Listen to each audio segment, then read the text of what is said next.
Hi, we're out here and it's June the 8th and I'm starting you out in front of the house. This is the rose glauca in bloom, and as you can see as I pan away from it here, the blooms are very small and insignificant, but as you can also see, they produce a really nice picture on the side of the green wall of the house.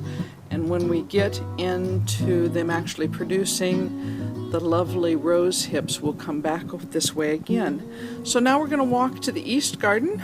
We'll come down this way and take in some of the sights as we go. There's some columbines over the edge here that we're going to have to walk through, but we're going to go in here and I'll show you some of the blooms that are happening in the east garden nowadays. We've got some lovely roses blooming on the far wall. Well, hopefully that brings them into focus for you. But I want to show you some of these daylilies. This one's one of my favorites. Beautiful pink one. Really nice. And this whole back garden will be full of them, including red ones, which are coming up right now. So a little later on we'll get some pictures of those. But we have some really nice red Asiatic lilies down here that have just beautiful color to them.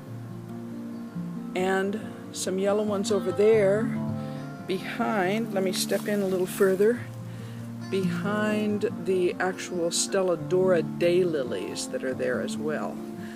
And then you've still got the lovely spiderwort over there that's in its purple. And the view out toward the garden, you can see that the red twig dogwood is coming up very nicely. And now, if I back up here a little bit and get in the shade so you can see it, we also have a nice spread on the clerodendron tree. That's the one that smells like peanut butter, and it also has a really nice umbrella spread to it, as you can see. Very, very nice coverage for the shade. We'll walk around this way and see if we can see how the plums are developing. Let's see if we can get a glimpse of them. I have to spot one first. There's one there. Let's see if I can get it in the camera focus. There we are, right there. But there's a group of them, of 3, up here further. I always like to keep an eye on them. Ah, there's a really big one right in there. Can you see that one? Hopefully I'm getting it for you. Okay. And the flags are done. But we'll walk down this way. I have made a drastic decision in the garden.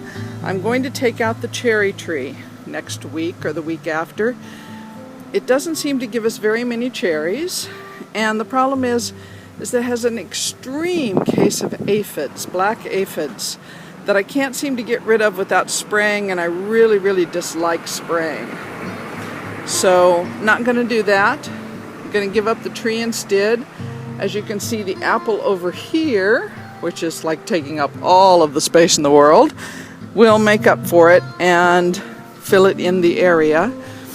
And I've also decided, Dad has decided, that he does not want a vegetable garden anymore.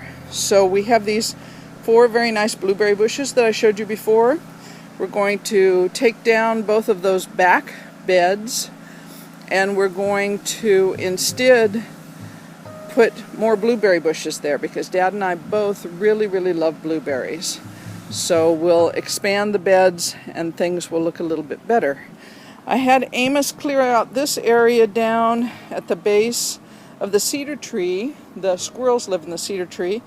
And I'm going to put a kind of a dish on top of that foundation there, and we're going to make another little bird bath for the birds and the squirrels. Let's look back here, go back here and look at the grapes.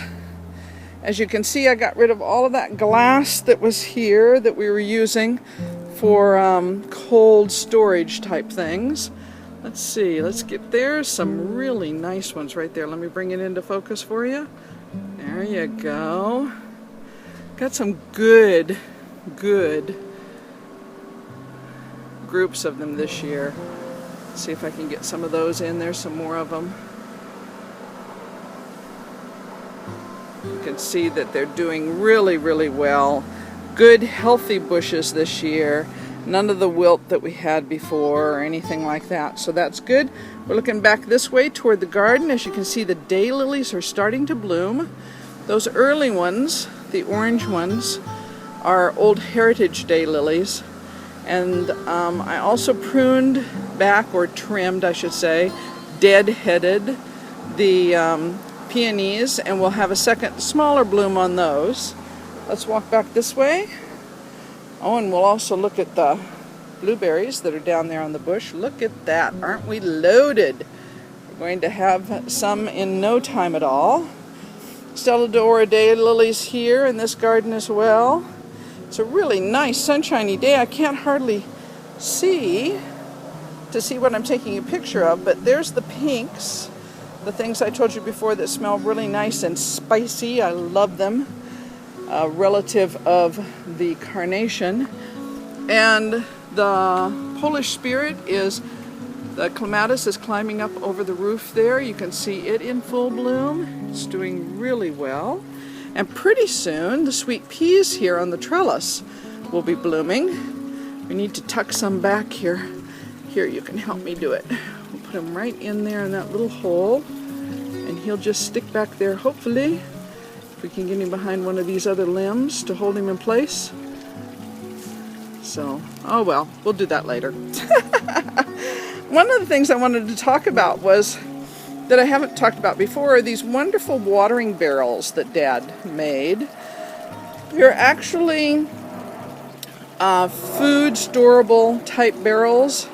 Dad got them from a local feed and seed store that got them from the local Fred Meyer, which is a Kruger's if you live in another kind of part of the country, which is a human food place, and they usually have oil in them for, I assume, their delis where they deep bathe things and that sort of stuff. So the nice thing about them is that you just have to clean them out really good, and then Dad set them up with the spigots and everything so that that hose at the bottom goes all the way across over here and down here, and it can go to his main garden. And it's amazing that one good snowfall, oh, here comes the sirens. Okay, they're going away.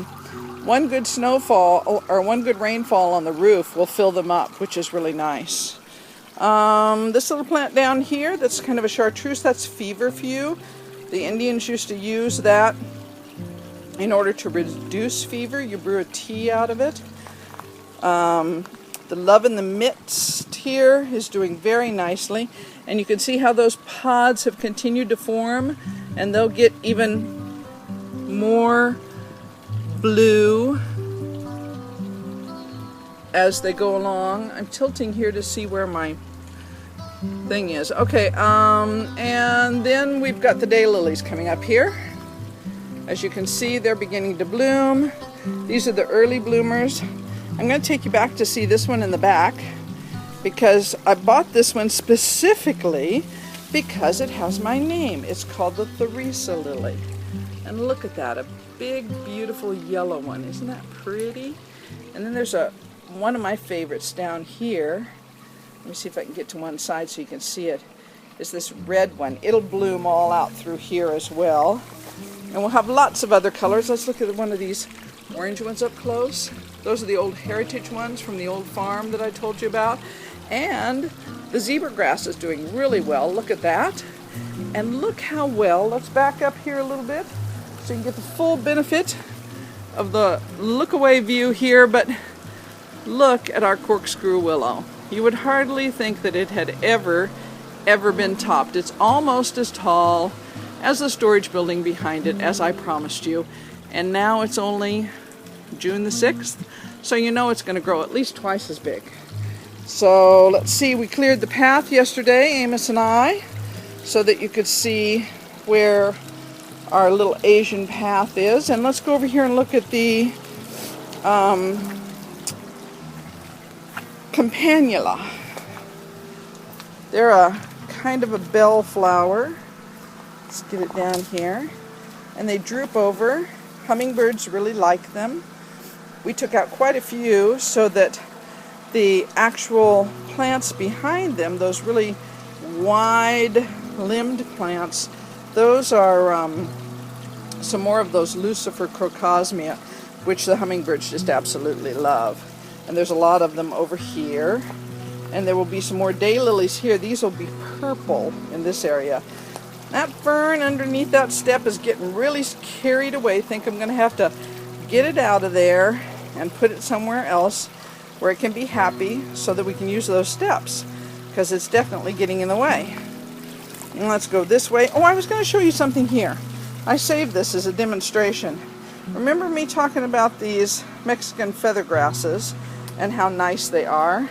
I pulled up some of them the other day because they were kind of in the way of the walkway. So I wanted to show you that here's a little one that I left. I'm going to get down here.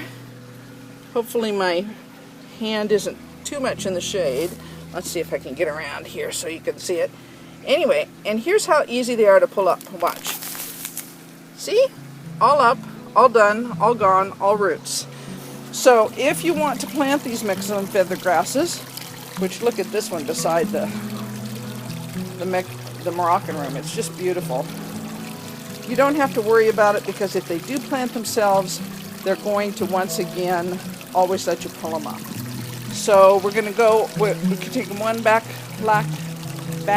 look here of the garden, right behind the pond. Pond is doing really well here. Birds are liking it and enjoying it.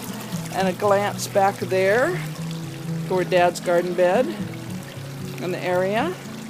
And then let's come around here,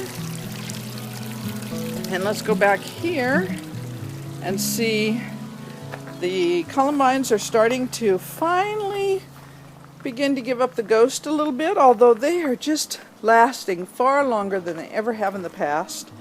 They're just really outdoing themselves this year. Dr. Ruppel's finished with his first bloom, but he'll be coming on soon with his second. We got some of the lawn art out. We've got our little fairy down here. Well, there's really a group of fairies in the grass there, if you can see them, and the little young lady looking at them from her point of view. And then the corydalus is doing well. These crocosmias will be orange, and they'll be blooming here soon. And the lady underneath the tree is doing well. She has flowers at her feet, the hardy geranium, and those hardy fuchsias back there in the back. I don't know if you can see in the really back, toward the back there on the left-hand corner of the screen, you can see that they're actually going to start to bloom here soon. Ferns are doing great. We actually, I don't do much spraying, but we actually sprayed this walkway here, all of this area with the stone, so that we could get rid of some of those little bitty pieces of grass. This is my fire pit that I put out, and I have this lid for it because in Oregon it rains a lot, so you don't want to get your fire pit full of water and then have to dump out the sand that's in the bottom of it, yada yada yada. So this summer my thoughts are to do another, well, a kind of a redone lid of this. I'm going to take off that rope edging that's already starting to come off. I'm going to put an edging on it, and I'm going to do it with little glass beads and then pour resin over it, and it'll end up being something that we can use as a tabletop when we're not using it as a actual fire pit. Put that in the laundry. Let's see, now we also trimmed some of the willow back, and the reason is because we want this rose of Sharon bush right here to get enough light that it will bloom. So you see that we left a little patch there where it can get some indirect sunlight. It'll be fine with that. And we have a lot of willow back there in the back that we didn't have room for the debris barrel, so we're going to have to get those taken care of. But that gives you a little lay of the land. And then look, we can see in Morocco now. Now Morocco isn't finished.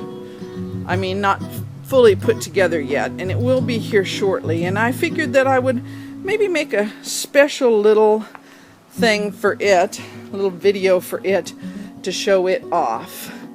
But you can see, oh, and there's Jewel. She loves the outdoors. You can see that it's quite a special place. And I want you to all to see it when it is special. So I'm going to wait, do a whole little take on it and show it to you in the night as well as the day, because at nighttime there's all kinds of beautiful little lights up there in that canopy of material above, and it makes it very special and very magical. So for now, we're going to sign off, and we're going to give you one last look back here toward the garden. I'm going to come back down here so you can see how our garden grows. And once again, thank you for visiting our quiet corner, and we will continue later on toward the end of this month, well, probably mid-month, because around Father's Day is when all those daylilies bloom, and I want to show them to you in all their glory. Have a really great time. Oh, there's a birdie going to take a bath for us. Isn't that sweet? Well, maybe just a drink. All right, bye-bye. Take care.